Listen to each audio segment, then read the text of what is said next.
Povo santo e querido, vamos prestar atenção nessa entrevista maravilhosa de hoje, né? Porque nós precisamos dos nossos olhinhos bem afinados para a leitura da palavra do Senhor. Então, doutora, é um prazer receber você hoje aqui. Prazer é meu, Eugênia. Eu fico feliz em poder falar sobre a oftalmologia, sobre os cuidados com a visão, para que as pessoas tenham mais tempo de visão saudável e uma vida mais com uma qualidade melhor ainda. Qual a idade ideal para uma pessoa ir cuidar da visão, doutora?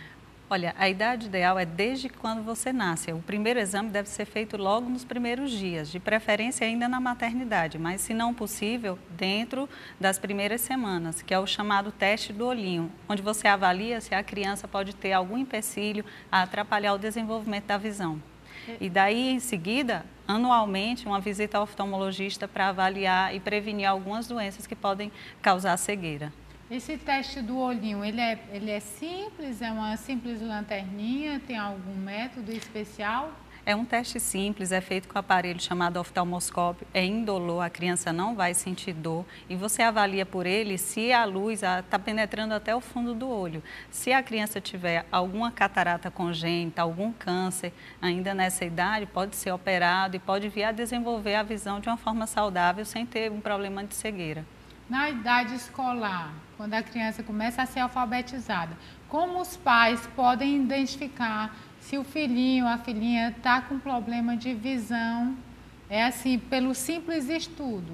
A maioria das vezes, quem alerta os pais são os professores na escola. Percebem que a criança ou está com dificuldade de aprendizado, ou está com dificuldade em conseguir ler o quadro. Então, a maioria das vezes, são os professores que indicam os pais uma consulta ao oftalmologista e os pais podem verificar em casa se a criança está ficando muito próxima à TV, está ficando muito próxima ao computador, se ela está franzindo a testa, mostrando que está fazendo um esforço visual para conseguir enxergar.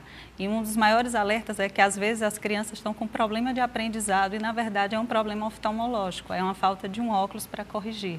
Isso é muito sério, porque às vezes a criança fica desinteressada porque ela não está entendendo, não está conseguindo ler, né, doutora? Com então, certeza. tudo isso desencadeia o desinteresse, né? Isso. Pelo estudo. É uma das principais causas de desinteresse, é o erro refracional que pode ser corrigido com óculos.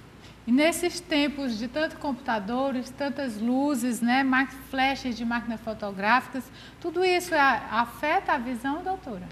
Normalmente os flashes de máquina fotográfica as pessoas ficam com medo, mas em alguns casos ele ajuda a identificar se a criança tem algum problema na visão. Por exemplo, se você tira uma foto e aquele reflexo vermelho não aparece na fotografia ou aparece uma mancha branca, aquilo pode ser um alerta de que a criança pode ter algum problema na visão, desde uma catarata até um câncer no olho. É mesmo? Isso. Que bom, então vale a pena bater fotos, né, para tentar identificar isso tudo. E quando a pessoa, às vezes, doutora, está no carro, assim, em viagem, muitos viajam de ônibus aí, né, vão visitar os parentes e sempre tem aquela queixa, não, se eu for ler dentro do carro, eu também sou vítima dessa situação. Se eu for ler dentro do carro, me dá logo uma tontura, uma dor de cabeça, um mal-estar de estômago, eu não consigo mais ficar bem durante 2, 3 horas depois. É contraindicado a pessoa ler em movimento, dentro de ônibus, dentro de carro? A maioria das pessoas pergunta se ler dentro do ônibus vai causar alguma cegueira, algum problema nesse sentido. Alguns chegam até perguntando, pode fazer um descolamento de retina? O que acontece é o seguinte, o fato de você ler no ônibus não vai te levar a uma cegueira ou um descolamento de retina, mas é contraindicado por todos os sintomas associados que podem dar, desde tontura, mal-estar. Não é que ler vai causar cegueira, mas a leitura dentro de ônibus, dentro de algum automóvel em locomoção, é desaconselhável do ponto de vista que pode acarretar tontura, vertigem. As mulheres são muito vaidosas, né, doutora? Então tem sempre uma curiosidade, porque a senhora falou agora aí, descolamento de retina, é uma coisa muito séria, você tem que prestar atenção, né? E hoje em dia, muita gente não querendo tirar sobrancelhas com pinças, tira com cera e o impacto é grande. Existe o perigo de deslocar a retina com depilação da sobrancelha? Não, não existe um perigo de causar um descolamento de retina o fato de fazer a retirada do cílio. Do cílio ou da sobrancelha, né? Mesmo as pessoas que são mais assim vaidosas, que querem tirar, isso não causa. O descolamento de retina, você tem outras coisas que podem causar, né? Desde uma diabetes mal controlada, uma pancada, mas a simples retirada da sobrancelha não vai causar. Uma pancada bem forte. Pode, um trauma, um acidente, um murro, alguma coisa assim é que pode causar descolamento de retina em quem tem algumas patologias como miopia alta. É porque existem tantos mitos, né, que uma certeza. besteirinha só pode descolar a retina, e isso é meio assustador, né? Doutora, e no caso, as crianças, né, e as pessoas idosas, às vezes gostam muito de olhar para o sol. Isso pode afetar a visão? Com certeza, a radiação ultravioleta que vem do sol pode causar alguns danos à visão, desde uma degeneração na retina, algum problema assim. Então é desaconselhável olhar o sol ou se expor ao sol sem nenhuma proteção, que seria um óculos de esporte, desde que tenham proteção ultravioleta A e B. Como saber se o óculos realmente tem aquela proteção? Normalmente, em consultório oftalmológico, a gente não tem nenhum aparelho que você consiga verificar o óculos e perceber se ele tem proteção ultravioleta.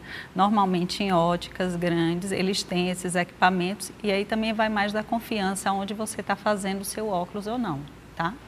Sei. Seria um óculos com grau e ainda pedir para vir com...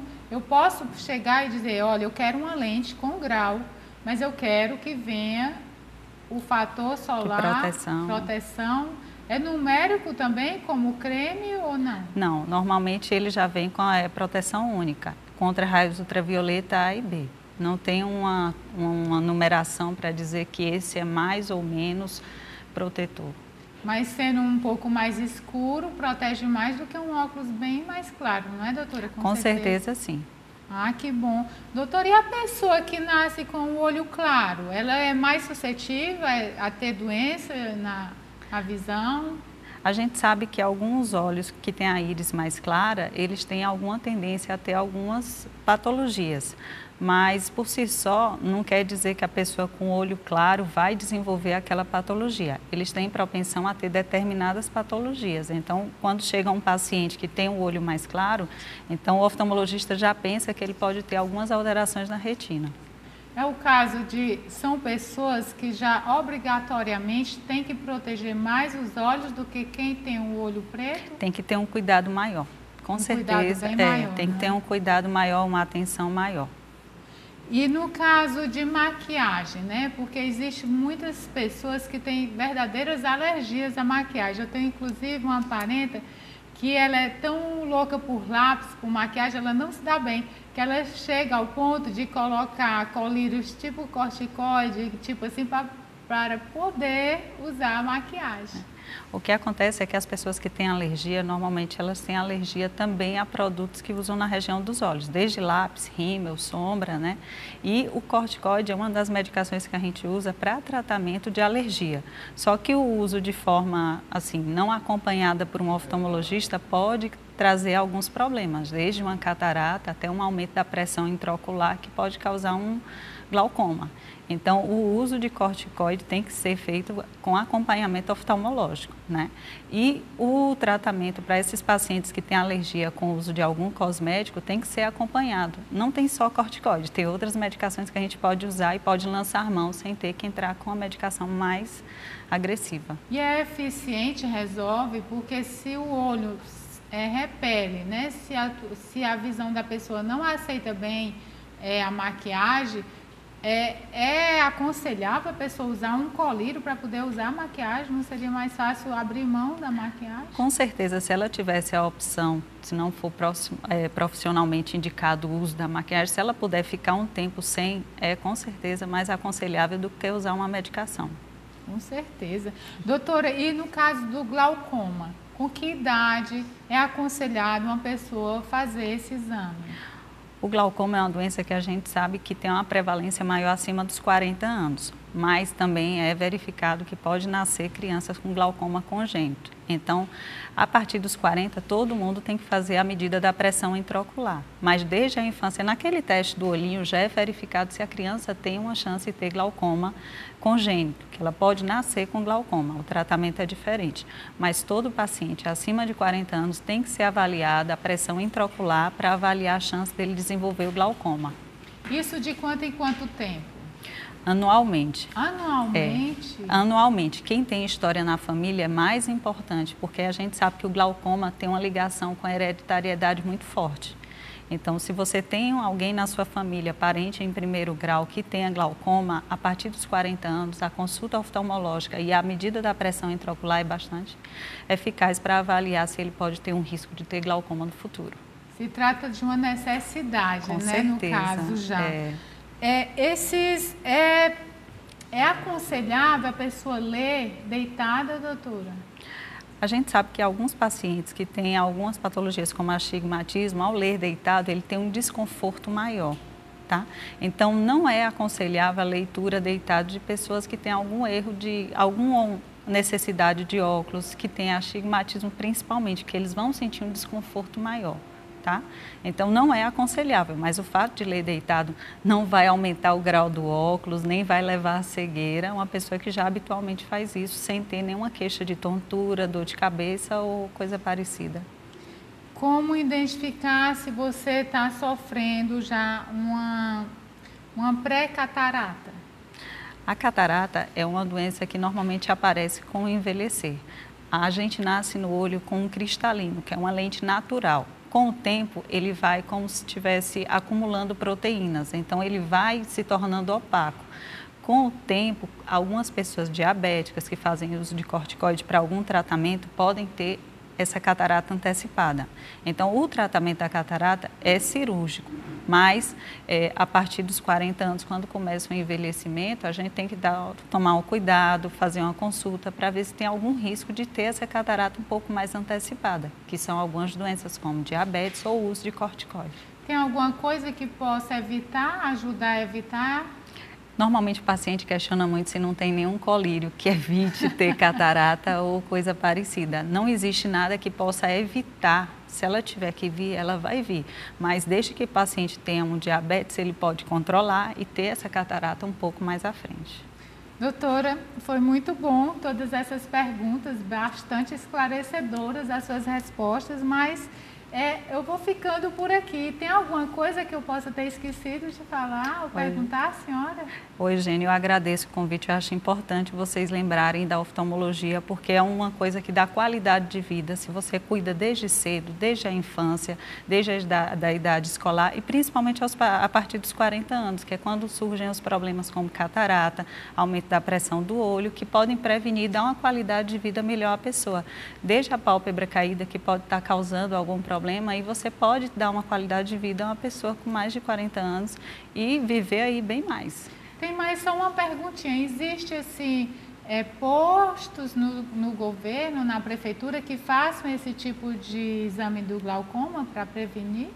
Normalmente, ele é feita a avaliação por um clínico, né? E normalmente, quando o paciente tem alguma história na família, algum problema desse sentido, eles encaminham para os locais que são credenciados pelo SUS. Tem várias clínicas na cidade que fazem essa avaliação. Isso é uma consulta oftalmológica. A gente chama a atenção porque, às vezes, as pessoas vão em óticas, fazem uma consulta, acham que é só o óculos, mas é preciso a avaliação de um oftalmologista que mede a pressão do olho e avalia o risco de ter glaucoma. Mas o SUS tem vários postos que são credenciados, várias clínicas na cidade que fazem esse atendimento. Que bom, gente, que tem o SUS aí para fazer esses exames. Você que já passou de 40 anos, doutora?